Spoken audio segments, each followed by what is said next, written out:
Our Chelan County Commissioners are in focus with us this morning on NCW Life, and we're pleased to have with us Bob Boogert, Kevin Overbay, and Doug England here at their chambers here in Wenatchee.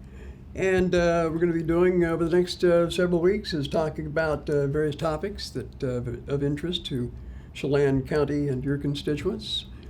Let's start off with you, Kevin. I know that all three of you are going to be meeting with your counterparts at the PUD and the Port today for the Tri-Commission meeting.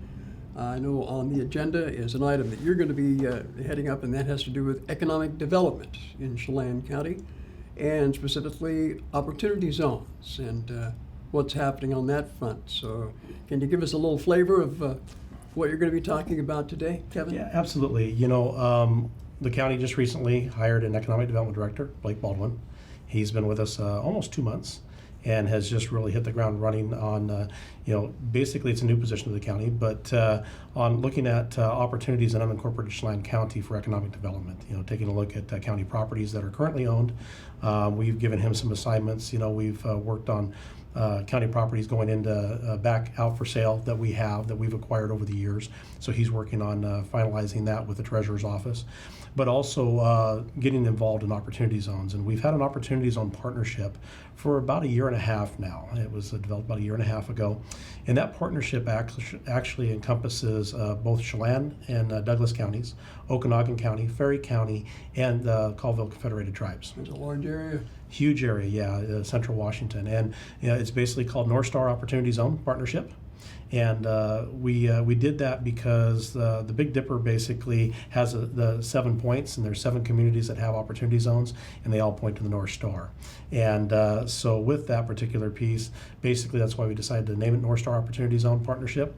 And we've have a lot of other partners that have come in on that particular piece. We have some investors. We have some law firms that are actually looking at the qualified opportunity funds and developing those funds. And we felt we were kind of lagging behind a little bit, and just realized that really we're way out in front. Oh, really? We are. In what respect? We have been able to establish this partnership well in advance of the rules from the IRS coming out. They just finalized those. And so we are well on our way to providing the community basis for what we need to draw investors into this particular opportunity zone. So there's really 2 large opportunity zones that have been recognized in the state of Washington: Emerald Coast, which is over on the west coast, Pacific County area, and North Star. And we have actually entered into a competition, Forbes Opportunity Zone 20, and it's called the Catalyst Challenge, and we're waiting to hear and see if we're one of the top 20 finalists in the nation, and we'll know about that on December 2nd. They'll be releasing that information. I guess I'm kind of curious as to how you go about recruiting or finding investors. Yeah, there's a couple of ways that investment can be done. You can do a single investment, and really this investment is really about capital gains. So if somebody comes into capital gains, this came about as part of the Tax Cuts and Jobs Act of 2017. Mm-hmm. But if somebody comes into capital gains, they can invest those into Opportunity Zone. And what that does is give them a tax advantage. The tax advantage that they receive is anywhere between 10 to 15% off of the top of that capital gain, mm-hmm. depending on the amount of time that they invest. If it's a 5-year investment, basically it will be 10%. If it's a 7-year investment, it will be 15%. So there's more incentive then for the long term. Absolutely. Yeah. As well as if they invest for at least a minimum of 10 years, then their investment portfolio, the interest that they receive on that, is also tax-free. Is there any contingency with regard to, let's say, employment or the number of people that they employ? There really isn't tied to employment. It basically is both property-based as well as business-based. So if there's a business that's currently in the existing opportunity zone and they wish to take advantage of this, they can only be a 20% holder in that particular business. They would have to sell back out and only hold 20%. That's one of the rules. But what this really is to do is it's really to spark in lower income areas, and impoverished areas, it's really to spark investment in those particulars, both in property, in housing, in business. And so what it does is drive that economic development by bringing those additional dollars in that ordinarily would not be there to take advantage of that. For Chelan County, our opportunity zone actually begins at 5th Street. So with the PUD, facility is actually located within an opportunity zone. So that's an opportunity to market that, into the future. But it goes from Fifth Street all the way to the south part of the county, to the county line of Kittitas County. And so Mission Ridge is involved in that particular piece and is within the opportunity zone, and everything from that point, so the south end of Wenatchee. And that is comprised of both public and private? That is correct, yes. So, you have the two different types of investment is either a private investment, where basically it could be a single investment where somebody can create their own LLC and invest specifically into one particular project, or a qualified opportunity fund, which is a multiple investment portfolio that actually goes out for multiple projects. So what we are doing as our partnership is we're trying to identify potential projects, number one, for investment. We're also looking at setting up a qualified opportunity fund within the area that people can actually make that investment in.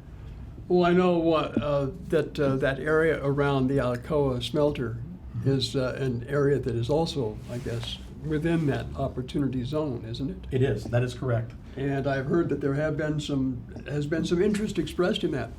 There At least a definitely part is. of that property down. Yep, there definitely is. There is a blue sky project that we're looking at right now that may have the potential of utilizing that space. We're still in the process. Blake is working very hard with the port on that particular piece. And so it's just a great partnership that we have. We have our partners in this are not only the counties and the tribe, but we also have the chambers, we have the port districts, we have the economic development district. And so everybody is collectively working together, understanding that if we tried to market our opportunity zones independently, we would not only be competing against one another, but we really wouldn't have the bandwidth that we can actually have with this partnership. So you mentioned Blake Baldwin. What is his role in all of this? What is he doing? So Blake is actually getting up to speed on opportunity zones right now, and he'll be taking over the facilitation of this. I've been doing the facilitation for the last year and a half, and he'll work his way into taking over that and working hand in hand with the other partners that are in this particular piece.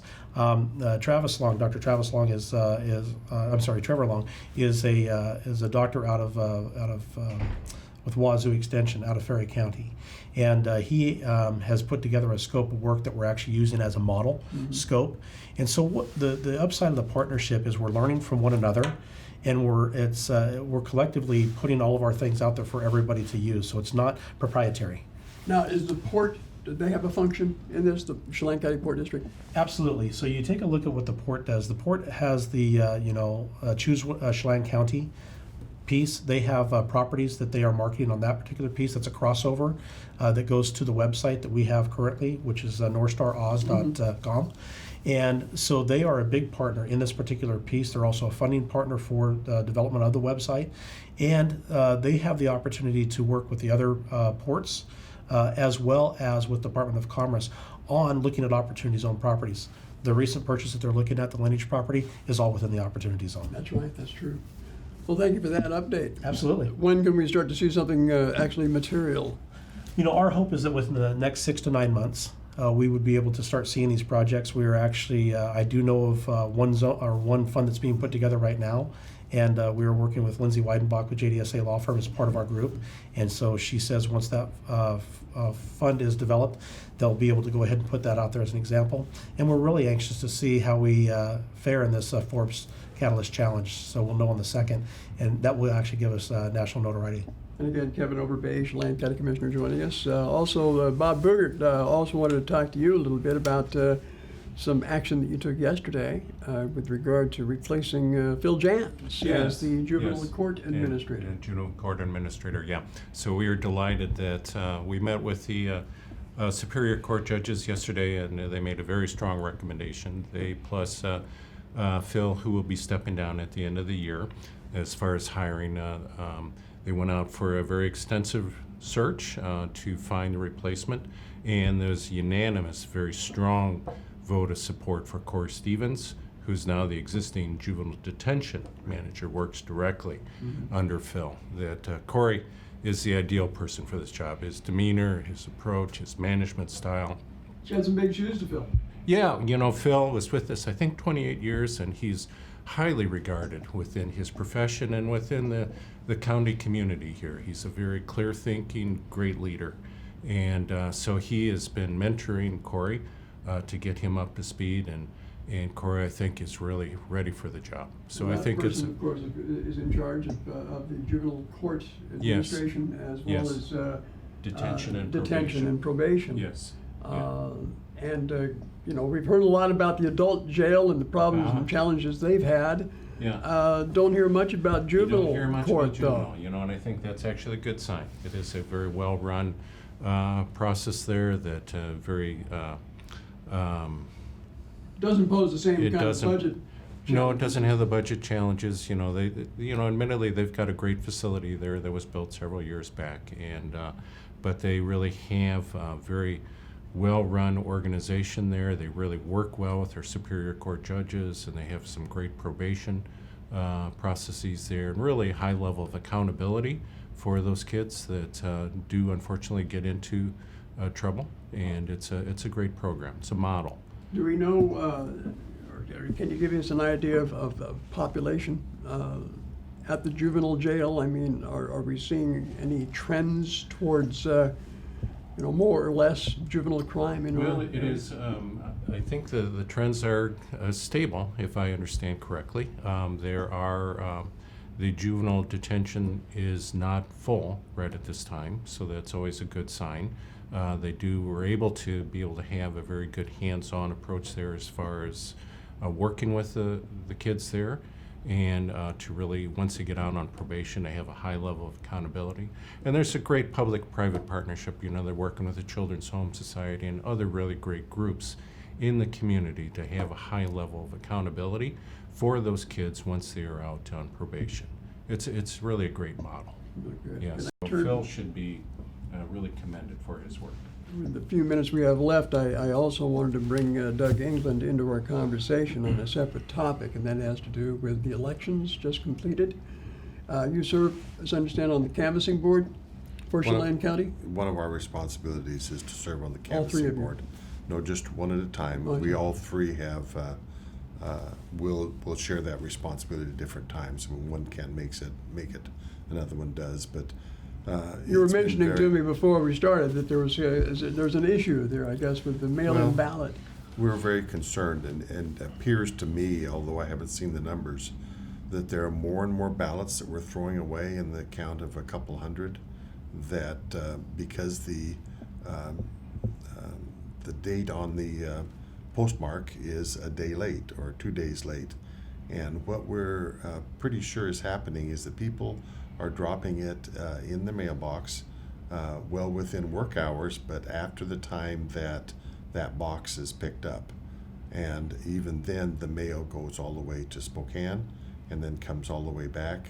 And we threw away an awful lot of ballots that were dated on the 6th that appear to be mailed in time, but we have no proof of that. And so we have to, no matter what the ballot is dated inside, we have to go by the postmark.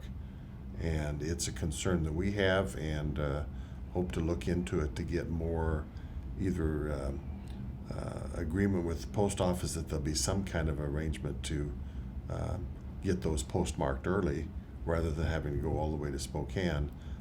But an understanding from the public that the safest place is to either mail it early or to put it in the numerous drop boxes that are around. And that's very important to do if you want your vote to count. So basically, what you're saying is that even though someone may be a last-minute voter who puts their ballot in the mail, let's say at 5 o'clock in the afternoon, it won't receive that postmark until the next day because it has to go to Spokane. If you go to the mailbox that's in front of the courthouse, you have to mail it. It's either 2:30 or 2:45. If it's not mailed by then, it doesn't get counted. Interesting. Gentlemen, thank you very much. Appreciate your time. I was going to ask you for one final piece of advice, maybe. Thanksgiving dinner is right around the corner. How do you avoid the political discussions? Oh, there's always a lot of good family things to talk about as far as just getting together and swapping yarns. Yeah. Nothing on impeachment, though, huh? We'll just talk football. Yeah. Okay. Well, thanks again for joining us. Thank you. And that's In Focus on NCW Live.